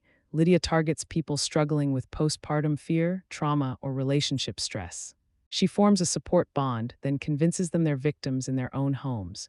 My son's eyes filled with disbelief. "So the entire time my wife was breaking, she had this woman whispering in her ear?" "Yes, and the other two. Maria and the coworker, followers. She builds rings of loyal supporters online and offline, people who think they're protecting a vulnerable mother from danger." My son rubbed his forehead. "From me," he whispered. "She made them think I was the danger." The detective nodded. "And now all three see themselves as your wife's saviors." His voice dropped. "And your son as a child who needs to be taken." The final blow. My son's phone buzzed again. A new message. He opened it with a shaking thumb. It was a photo, a picture of Nathan taken the day he was born, but edited, drawn over it in neat handwriting. "He won't grow up with you." My son's breath shattered. The detective grabbed the phone immediately. "It's her," he said. "Lydia, we just got confirmation." My son whispered, voice cracking. "Why us? Why him? Why Nathan?" The detective answered quietly. "Because she promised your wife she'd fix everything." He paused. "And people like her don't break promises, they pursue them." The most dangerous silence is the one that follows a threat. The detective had barely finished analyzing the photo when his radio crackled sharply. "Unit 4, respond. We've lost visual on the suspect." His jaw tightened. "Which suspect?" he barked, static, then, "Rowan, he slipped surveillance." My son froze. "Elias is gone," he whispered. "Gone. A man already obsessed, already unstable, already at our door." My stomach twisted. The detective ended the transmission, turned to us, and spoke with a calmness that felt forced. "We're tightening security around you. No one leaves this apartment, not even to take out the trash." My son clutched Nathan closer, rocking him gently as if the motion alone could shield him. "Detective, is he coming here?" he asked, voice tense. "We don't know," the detective replied, "but his disappearance is not a good sign." The apartment goes dark minutes later. Officers shut the blinds, dimmed the lights, and locked the deadbolts. The safe unit suddenly felt like a bunker. My son paced the small room, unable to sit still. "He was just at our door. If he's out there now, if he's angry." I rested a hand on his arm. "We're protected here," I whispered, though my own voice trembled. But protection is only comforting when the enemy stays predictable, and obsessed men aren't predictable. A new fear emerges. The detective moved aside to take a call. His posture changed, straightened, stiffened. My son noticed. "What happened?" The detective held up a hand, listening intensely. Finally, he hung up and turned to us. "Your wife is missing." My son's knees nearly buckled. "What?" "She was on psychiatric hold. How can she be missing?" "She left her room during shift change. No one noticed until it was too late." My son's breathing turned ragged. "She's unstable. She's scared. And she's not thinking clearly." The detective nodded grimly. We now have two unstable individuals missing, both connected to you, both emotionally tied to the baby, both willing to do anything. My son whispered, choking on the words. This is a nightmare. Star the message that confirms everything. His phone buzzed again. I felt the air leave my lungs. He looked down and his face went white. It's from Lydia, he whispered. The message was short. Pieces are moving. You can't stop fate. The detective snatched the phone. This confirms it. She's coordinating them. She's pulling strings. My son dropped to the couch, holding Nathan tightly. Mom, she escaped. Elia's disappeared. Lydia is messaging me. What if they're all together? I swallowed hard. They're not looking for her anymore, I said quietly. They're looking for him. Star, the vanishing trail police scanners filled the room with noise, reports, updates, false sightings, conflicting information. Everything blurred into static and urgency. My son whispered, she won't stop until she sees him. His voice cracked, until she takes him. And the detective, for the first time, didn't reassure us. Instead, he said, you need to be ready. All of them are unstable. One wrong move from any of them, and this turns into something far worse. Nathan stirred, letting out a small cry. My son held him close, whispering, I'm here, I've got you. Nothing will happen to you. But fear sat thick in the room, because now it wasn't just obsession, it was chase, and they were getting closer. Sometimes the threat doesn't knock, it forces its way in. Night settled over the safe unit, heavy, suffocating, too quiet. Officers patrolled the hallway outside, radios crackling with scattered updates, but nothing felt secure anymore. My son finally managed to put Nathan down in the portable crib. The baby slept peacefully, unaware of the storm closing around him. The detective stood by the front door, hand resting on his holstered weapon, eyes sharp and alert. Then a single metallic click echoed from outside. My son's head snapped up. What was that? The detective raised a hand, silent, commanding. We held our breath. Another sound, a slow, deliberate pressure on the doorknob. Someone was trying to open it. My blood froze. The detective whispered, barely audible, stay behind me. My son scooped Nathan up, holding him tightly as he backed away, eyes wide with terror. The doorknob turned again, harder this time. Once, twice, then a violent jolt shook the entire doorframe. Bam, my heart lurched. Police, the detective shouted. Step away from the door, but the pounding continued. Bam, bam, bam. This wasn't someone knocking. This was someone trying to break in. My son's voice trembled. Is it him? Is it Elias? The detective didn't answer, because the truth was worse, he didn't know. Star, the hallway explodes into chaos. Suddenly, officers outside shouted, stop. Hands where we can see, hey, stop. Then heavy footsteps thundered past the door. A body slammed into the wall. Someone screamed, then silence. Absolute paralyzing silence. The detective cracked the door open an inch, peering through. After a tense moment, he opened it fully. Two officers were kneeling on the intruder, pinning them to the floor. The figure thrashed, screaming incoherently. My son hovered behind the detective, gripping Nathan so tightly his knuckles turned white. Is it him? He whispered. The detective stepped closer. No, he said slowly, it's her. My son staggered back. His wife, wild-eyed, shaking, hair tangled, hospital bracelet still on her wrist, was clawing at the floor, trying to reach the door. Give me my baby, she screamed. You stole HIM, you stole HIM from me. Her voice wasn't her own. It was fractured, frantic, consumed. My son broke down, tears spilling as he whispered. Oh God, she's gone, she's really gone. Officers restrained her, struggling to hold her as she thrashed with shocking strength. She screamed again. Lydia said you'd hurt HIM. Lydia said I had to get HIM back. My stomach dropped. The detective muttered, that confirms it. The leader is manipulating her directly. My son covered his face, sobbing. Mom, she's not in control. She's being used. Star dragged away. It took 4 officers to finally lift her from the ground. She fought the entire way down the hallway. David, let me see HIM. Let me hold him, my baby. Her cries pierced through the walls long after she was gone. My son sank to his knees, holding Nathan close, his entire body shaking. The detective shut the door and locked it again. She'll be taken back to the hospital, he said gently, this time under a higher-level psychiatric hold, but my son didn't respond. He rocked Nathan slowly, whispering broken apologies. Mom, she was never the enemy, he said, voice cracking. She was the first victim. When one threat is caught, the real danger usually steps forward. After they removed her from the hallway, the entire safe unit fell into a suffocating quiet, too quiet. My son sat on the couch, holding the baby to his chest like his entire world depended on that grip. His breathing was shaky, uneven, shattered by the sight of his wife being dragged away screaming. The detective stood by the window, watching the parking lot below. We stopped her, he said, but she wasn't the one trying the door earlier. My son looked up sharply. What do you mean? She was outside. She tried to force her way in. Yes, the detective said, but the timing is wrong. She arrived after the initial break-in attempt. Someone else tried the door first. My blood ran cold, 2 intrusions back to back. Coordinated or coincidental, both equally terrifying. My son whispered. So the first person could have been him? The detective didn't turn from the window, or the third member of the group. The room felt smaller, darker. Like someone else was still out there, watching. A movement in the parking lot. The detective stiffened. Stay back, he said sharply. My son clutched the baby and retreated into the hallway with me. We watched from behind him as he peered through the blinds. At first, all we saw was darkness. Then a shape, a figure standing beside a street lamp, still, watching, facing our building, not moving, not approaching. Just staring up at our floor, my heart hammered in my chest. My son whispered, "Is that him?" "I don't know yet," the detective replied, "but he's not acting like a random passerby." He lifted his radio. "I need a unit to sweep the south lot." Before he could finish the order, the figure stepped back into the shadows and disappeared behind a parked van. Gone, just like that. The detective cursed under his breath. "They're circling the building." My son's face drained of color. "Detective, they're hunting us." "No," he said, "they're hunting the child." A clue on the door. An officer knocked urgently from inside the unit. "We found something," she said. She handed the detective a small piece of folded paper. "We found this wedged in the doorframe on the outside." My stomach twisted. The detective unfolded it. 3 short words were written in rushed, uneven handwriting. "We see you." My son stumbled back, gripping the baby tighter. "Mom, they were here, right at our door, watching us, listening." He pressed a hand against his mouth as panic rose in him. The detective's voice was low and grim. "They're emboldened. They're acting without caution now. That's how people get dangerous." The lights go out without warning. The entire hallway went dark. Lights flickered once, twice, then everything shut off. Silence swallowed the unit.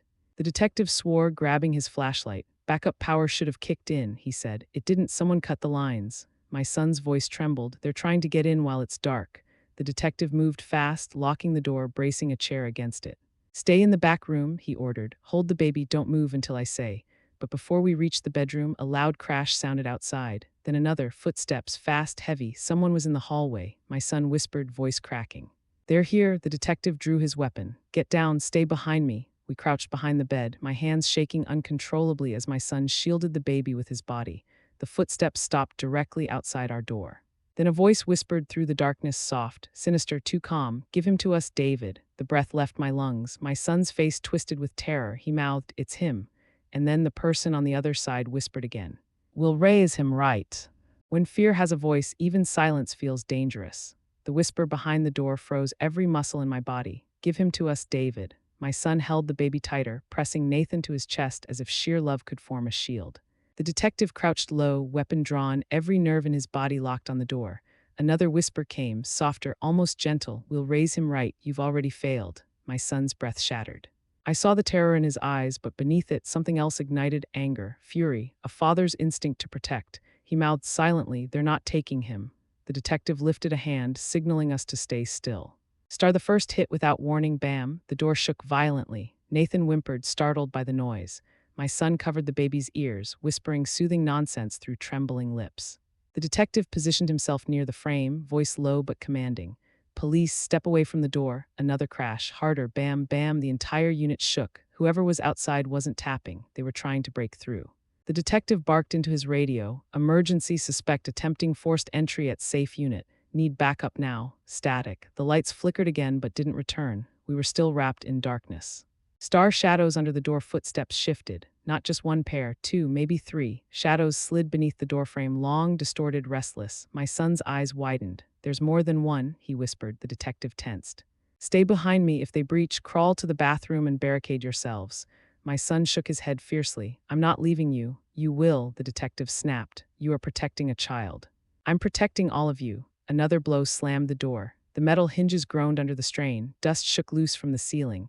This wasn't panic-driven chaos. This was organized, coordinated, like people following a plan. A voice we didn't expect suddenly. A new voice cut through the pounding. A woman's voice, calm, cold, chillingly assured. "David, open the door. You're only making this harder." My son's entire body went rigid. He whispered. Lydia, the leader of the group, the one who orchestrated everything, the one who'd never shown her face until now. She spoke again, tone dripping with twisted logic. "She needed us. You abandoned her." "You don't deserve that, child." My stomach twisted. My son's voice cracked through the dark. "Stay away from my family." For the first time, Lydia's tone sharpened. "He belongs with people who understand loyalty." Her words slithered through the air like poison. Then another slam, another crack, another violent blow. The door was beginning to split. Backup arrives. Almost, the detective yelled. "Units, respond immediately. We're losing the door." Finally, sirens in the distance, growing louder. Closer, but the attackers heard them too. The pounding stopped, footsteps scattered. Someone hissed, "We have to go now," and then silence, absolute silence. The detective pointed his flashlight through the peephole. The hallway was empty. Completely empty, they were gone. The mark they left behind officers flooded the building moments later. The detective opened the door carefully and stepped into the hallway. A small piece of tape was stuck to the wall at eye level. A message written in neat, confident handwriting, "This isn't over." He ripped it down, jaw clenched. My son collapsed onto the couch, holding Nathan close, shaking uncontrollably. "Mom," he whispered, "they almost got in." They were right there. I wrapped my arms around him. "We're still here," I whispered. "We survived this one." But even as I said it, I felt the dread settling deeper, because they didn't fail. They tested the door, they tested our fear. They tested the response time, and next time they might not run, just staring up at our floor. My heart hammered in my chest. My son whispered, "Is that him?" "I don't know yet," the detective replied. "But he's not acting like a random passerby." He lifted his radio. "I need a unit to sweep the south lot." Before he could finish the order, the figure stepped back into the shadows and disappeared behind a parked van. Gone. Just like that, the detective cursed under his breath. "They're circling the building." My son's face drained of color. "Detective, they're hunting us." "No," he said, "they're hunting the child." A clue on the door, an officer knocked urgently from inside the unit. "We found something," she said. She handed the detective a small piece of folded paper. "We found this wedged in the doorframe on the outside." My stomach twisted. The detective unfolded it. 3 short words were written in rushed, uneven handwriting. "We see you." My son stumbled back, gripping the baby tighter. "Mom, they were here, right at our door, watching us." Listening, he pressed a hand against his mouth as panic rose in him. The detective's voice was low and grim. "They're emboldened. They're acting without caution now. That's how people get dangerous." The lights go out without warning. The entire hallway went dark. Lights flickered once, twice, then everything shut off. Silence swallowed the unit. The detective swore, grabbing his flashlight. "Backup power should have kicked in," he said. "It didn't. Someone cut the lines." My son's voice trembled. "They're trying to get in while it's dark." The detective moved fast, locking the door, bracing a chair against it. "Stay in the back room," he ordered. "Hold the baby, don't move until I say." But before we reached the bedroom, a loud crash sounded outside. Then another, footsteps fast, heavy. Someone was in the hallway. My son whispered, voice cracking, "They're here." The detective drew his weapon. "Get down, stay behind me." We crouched behind the bed, my hands shaking uncontrollably as my son shielded the baby with his body. The footsteps stopped directly outside our door, then a voice whispered through the darkness, soft, sinister, too calm. "Give him to us, David." The breath left my lungs. My son's face twisted with terror. He mouthed, "It's him," and then the person on the other side whispered again, "We'll raise him right." Sometimes survival isn't winning, it's choosing to walk away before the darkness catches you. After the break-in attempt, the safe unit was no longer safe. Officers filled the hallways, radios buzzed, every face carried tension. The detective wasted no time. "You can't stay here, they know the location. They tested your defenses. We're relocating you out of the city tonight." My son nodded, exhausted yet firm. The fight in him had turned into something deeper, resolve. He held his baby close, kissing the top of his tiny head. "We're done running from them," he whispered, "but we are leaving this nightmare behind." The transfer under heavy escort. We moved through the night, dark highways, empty roads, no headlights behind us. My son stared out the window the entire time, Nathan asleep on his chest. He whispered to me, "I don't care what they want. I don't care how they justify it. I'm protecting him. Even if it means leaving everything behind." And that was the moment I saw the boy I raised become the man he needed to be. A new place, a new start just before sunrise. We reached a quiet countryside home, temporary protective housing, far from the city. For the first time in days, the world felt still. Nathan slept peacefully. My son sat beside him, brushing a tiny hand with his thumb. "He'll grow up safe," he said softly. "No matter where we have to go." I rested a hand on his shoulder. "You did everything a father could do. You saved him." He didn't speak, but tears slipped down his face. Not from fear this time, from relief. Real, heavy, aching relief. The case closes by late morning," the detective called. His voice carried the weight of long nights and hard truths. "They found her," he said. "She's back in psychiatric care, this time long-term." My son closed his eyes, heart breaking and healing all at once. "And the others?" he asked. "We're tracking them," the detective said. "They won't reach you again. The investigation is expanding." It wasn't a complete victory, but it was enough to breathe, enough to live another day in peace, enough to rebuild. The final realization standing outside the quiet country home, with the sun rising gently over the fields. My son looked at me. "Mom, everything we went through, every threat, every moment of fear, it taught me something." "What's that?" I asked. He stared at Nathan through the window. That families aren't broken by danger, they're defined by how fiercely they protect what matters. I smiled through tears. And we protected him, he nodded. Together, star the winding end. Weeks passed.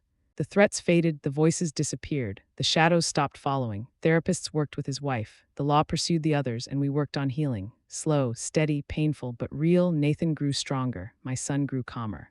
And our bond grew unbreakable. This wasn't the life we planned, but it became the life we fought for, the life we earned, the life we kept safe. And in that quiet victory, we found peace long overdue.